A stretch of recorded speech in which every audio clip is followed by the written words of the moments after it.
What happens when you overplay your hand so badly that 12 months later, you're practically begging anyone, to take the same cards off your table?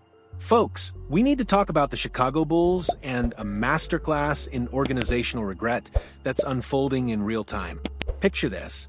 You're sitting at the negotiating table with the Golden State Warriors, a franchise that's won 4 championships in the last decade, a team desperate for pieces to extend their championship window. They want your veteran center. They're interested. The conversation is happening. And what do? You get greedy. You ask for too much. You walk away thinking you've got leverage.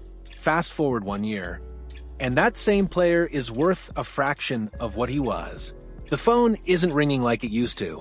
And suddenly the Chicago Bulls front office is staring at the ceiling at 3 a.m., replaying those conversations, wondering why they thought they were smarter than the market itself. This isn't just about basketball, everyone. This is about pride, timing, and the brutal reality that in professional sports, hesitation doesn't just cost you, it buries you. Let's rewind to last season. The Golden State Warriors were in crisis mode at the center position. They needed size, shooting, and veteran presence. Enter Nikola Vucevic, a 34-year-old big man putting up 18.5 points, 10.1 rebounds, 3.5 assists, and here's the kicker, shooting 40.2% from three-point range. For a Warriors system built on spacing and ball movement, Vucevic was practically gift-wrapped. The Warriors came calling. The interest was real. The fit made sense. But Chicago looked at their aging center and saw gold bars. They wanted multiple second-round picks. They wanted young talent. They wanted the Warriors to overpay for a player who, let's be brutally honest, comes with glaring flaws that don't improve with age. Nikola Vucevic is 35 years old now. 35. And while he's still productive, still putting up numbers that look respectable in a box score, the underlying issues haven't magically disappeared. His foot speed? Declining. His rim protection? Virtually non-existent. These aren't problems that get better as the calendar pages turn. They get worse. Andrew Hamlin of Pippen ain't easy, put it perfectly. If the Bulls could have extracted even a few second-round picks from any team last February, they should have been ecstatic to sign on the dotted line and move on. Instead, they held firm. They believed in their leverage. They thought they could get more. And now they're stuck with a depreciating asset, watching his trade value evaporate like morning dew in the summer sun. The Warriors moved on. They found other solutions. And Chicago is left holding the bag, wondering why nobody's willing to pay what they were offered 12 months ago. This is organizational malpractice. Folks, this is what happens when ego overrides strategy. But wait, it gets worse. Because while the Bulls were fumbling the Vucevic negotiations, there was another potential deal brewing in the background that could have reshaped both franchises. Coby White, 25 years old, dynamic, athletic, averaging a team-high 21.2 points this season with 5.2 assists.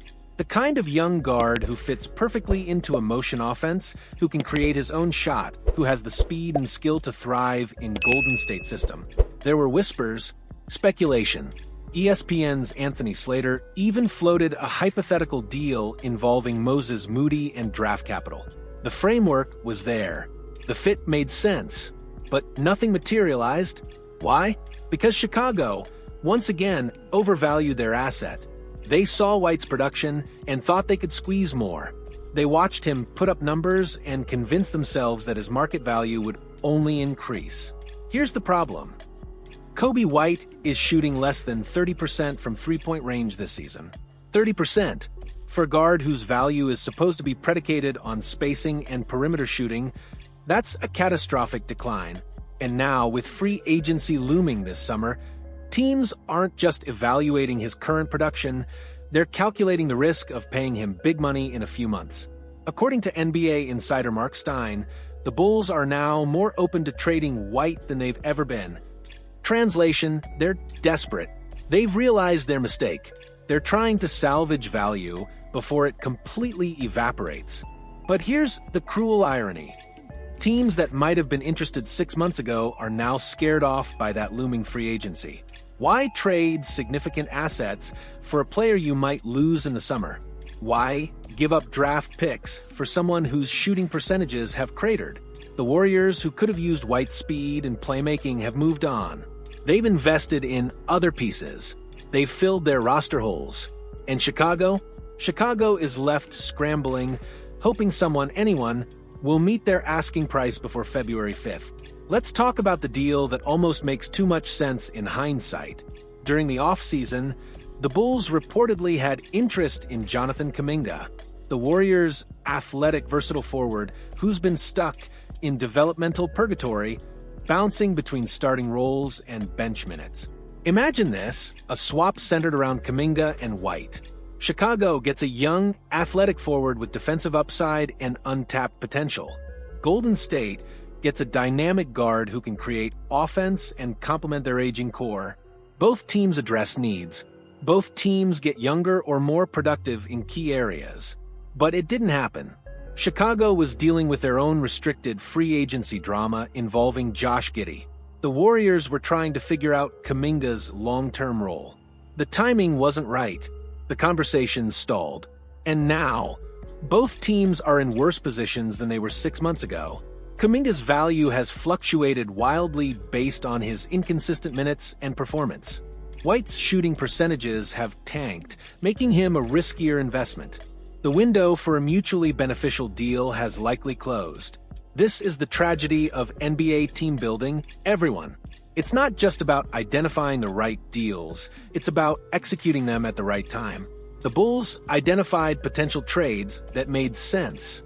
They had willing partners, but they hesitated. They overvalued.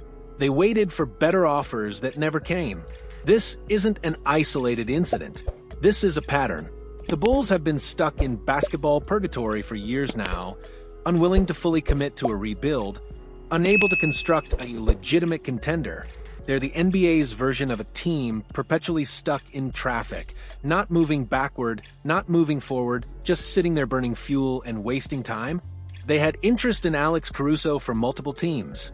They waited too long and eventually had to settle for less than his peak value. They've held onto Zach LaVine despite his massive contract and declining production, watching his trade market dry up completely. And now, with Vucevic and White, they're repeating the same mistakes. The front office seems to operate under the delusion that their assets will always maintain or increase in value.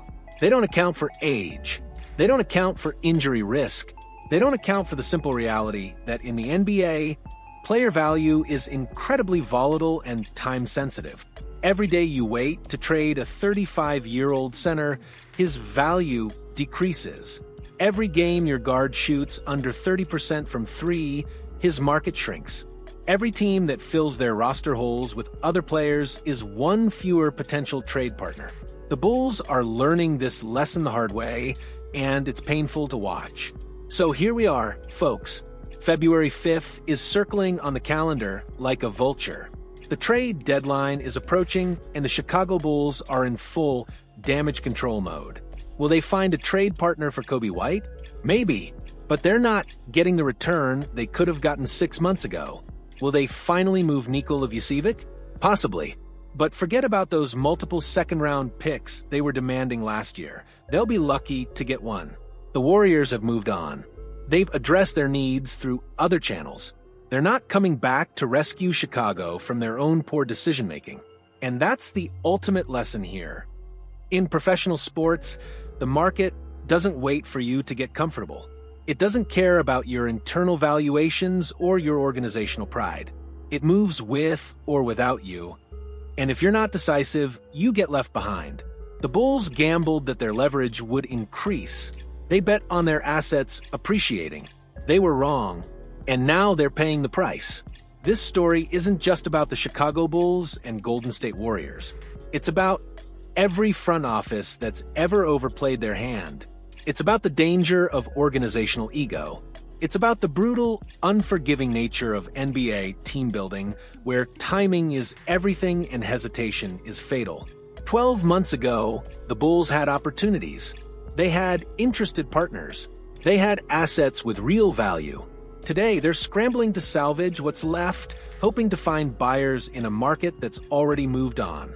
If this cautionary tale doesn't make you appreciate the chess match of NBA front offices, the delicate balance between patience and decisiveness, between maximizing value and recognizing market realities, then you're not paying attention. The Bulls are about to learn that in this league, pride doesn't just come before the fall. Sometimes it is the fall. If this organizational dysfunction frustrates you as much as it does me, drop your thoughts in the comments below. Are the Bulls salvageable, or is this franchise destined to wander the basketball wilderness for another decade? Let's talk about it, because this story is far from over, and February 5th is going to be very interesting in Chicago.